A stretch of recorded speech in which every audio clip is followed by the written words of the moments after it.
Act like fit action. Now, while you're playing, Melli Monaco, you don't understand what you're getting yourself into. I heard you make a comment about 500 plus games that Gil played or whatever. He's an ex-pro.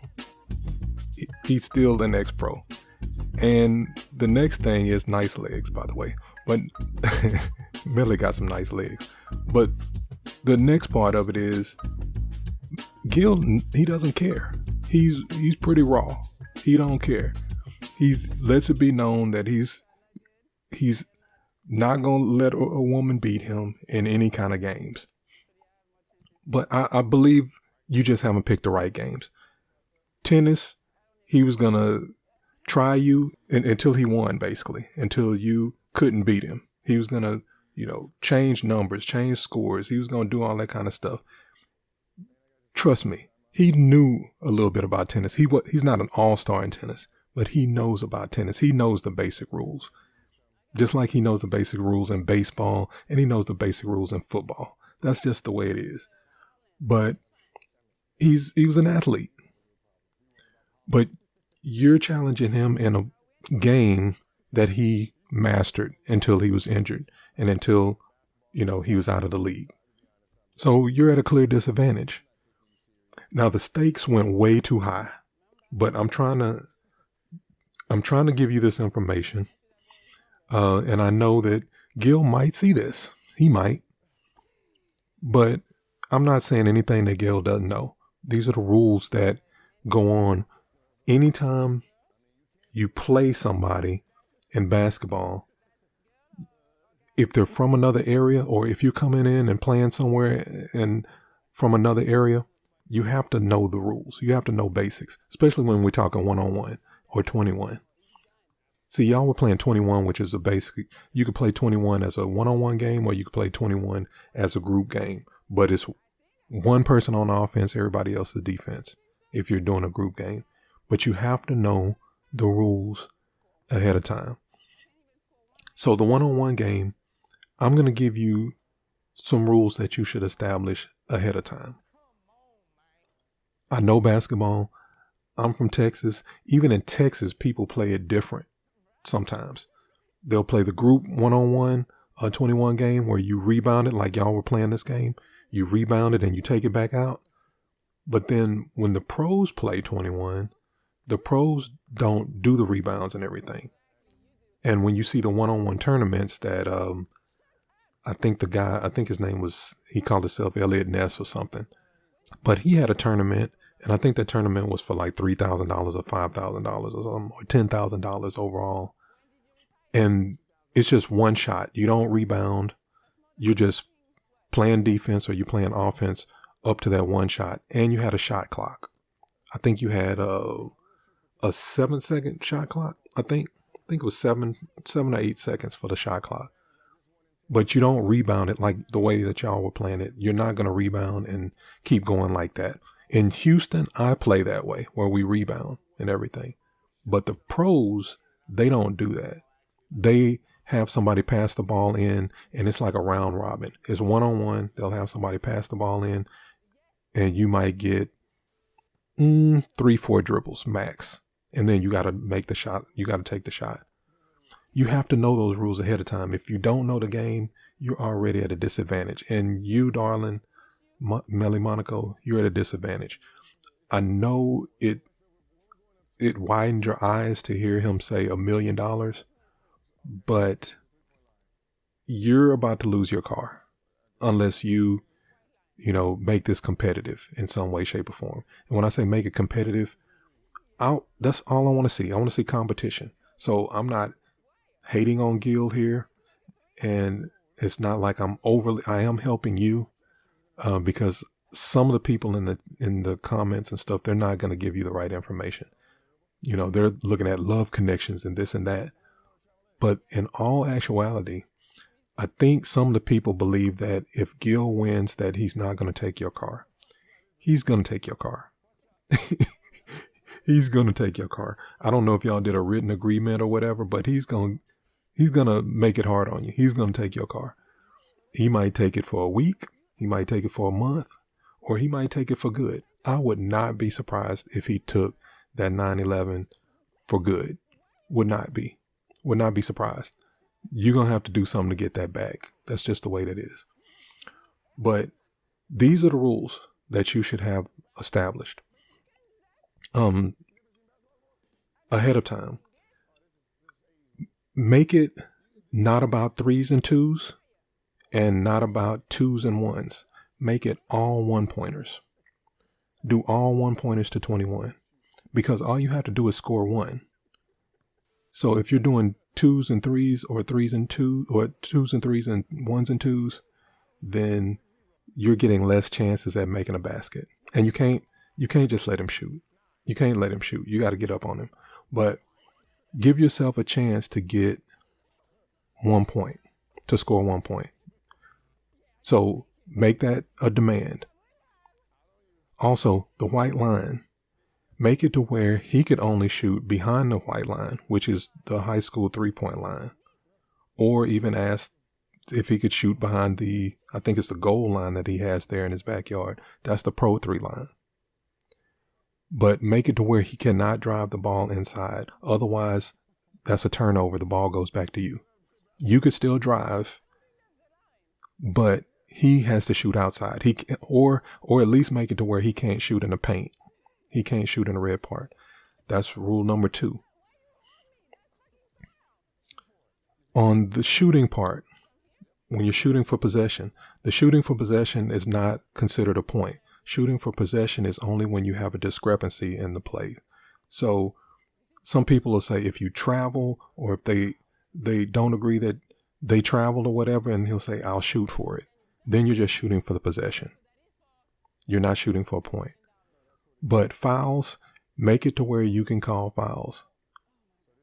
And you could call fouls.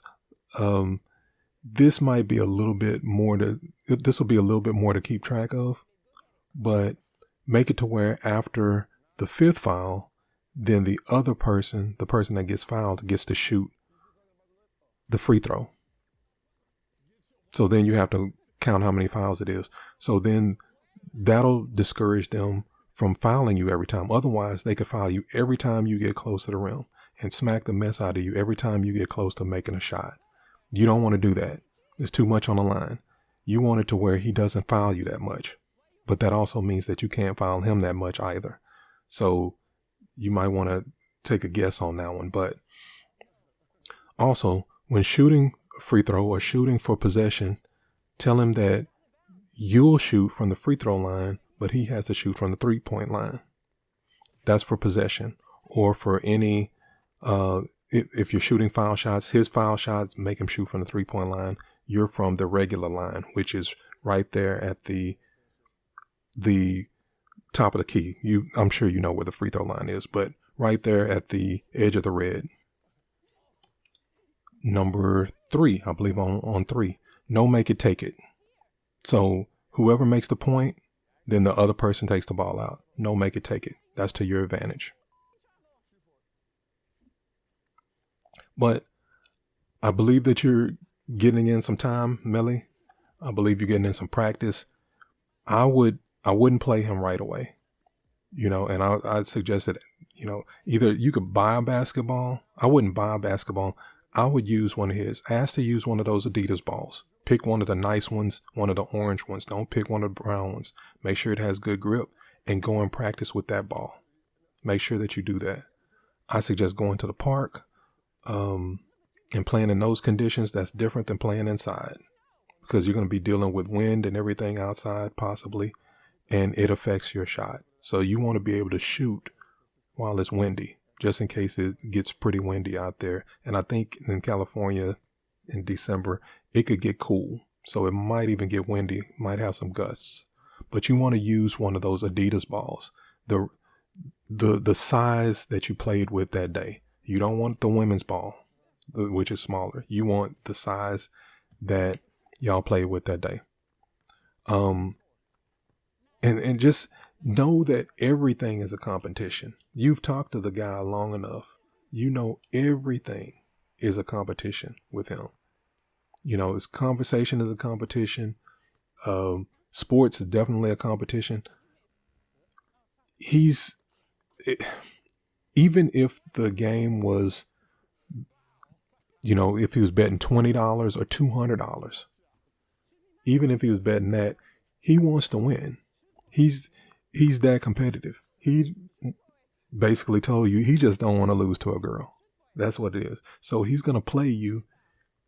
He's had injuries, but he's going to play you as hard as he needs to win.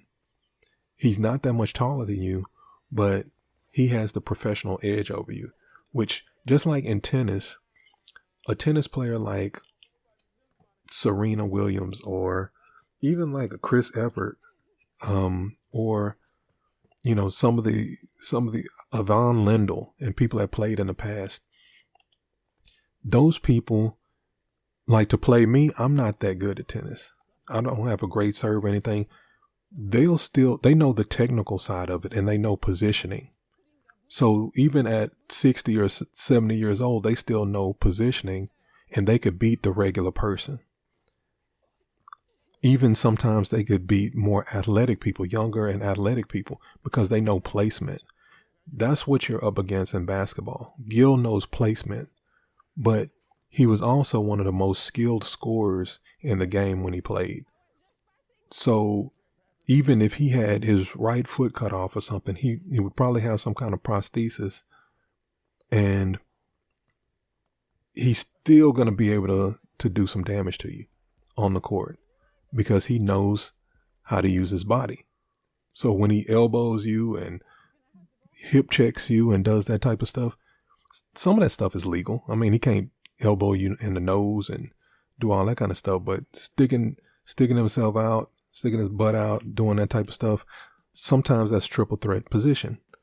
So you have to know how to deal with that. Give him space. You have to get lower. You're bending over, not bending your knees. You got to bend your knees. Otherwise, as soon as he makes a move, he's gone and you can't catch up. So take those into consideration. Make sure that you go to 21 by ones. Don't do any make it take it. On the, change to one shot attempt per possession instead of having to take it back. So you don't have to dribble it back behind the line. Or if you don't do that, know that you have to dribble back behind the line. He could play defense and steal the ball from you as you take it back behind the line. But just request that you only get one shot at it. Each of you gets one shot at the goal, and then the other person gets it. No need to shoot for it. And then after the fifth shot, after the fifth foul, then you go to the free throw line instead of the 3-point line. Those are going to put you in a better position. Again, for Gil, I think it's entertaining what y'all are doing. Very entertaining. People like to see it, but it's going to be even more entertaining when it's really on the line, when you're on the verge of winning. Even if you don't win, if the ball gets up on the rim and it just happens to roll out, or, it gets to the 20th point and, you shoot a shot that just barely misses off the rim or something. It's going to be exciting. That's what I want to see. I want to see the competitive side. So that's why I'm giving these tips. But you really have to know how to play this game, and you have to know the person that you're dealing with, because he is not trying to lose to you, especially $1 million. And shoot 50, he ain't trying to lose $50 to you. Act Life Fit Action. By the way, shooting in joints is not going to be a problem. It ain't like you trying to dunk and jump from the free throw line. You just trying to do it where you could score your point. He's psyching you out by giving you different shoes and stuff like that. It's not going to make a difference. You just have to make it to where you have enough grip where you're not slipping and sliding around the court. Just know that.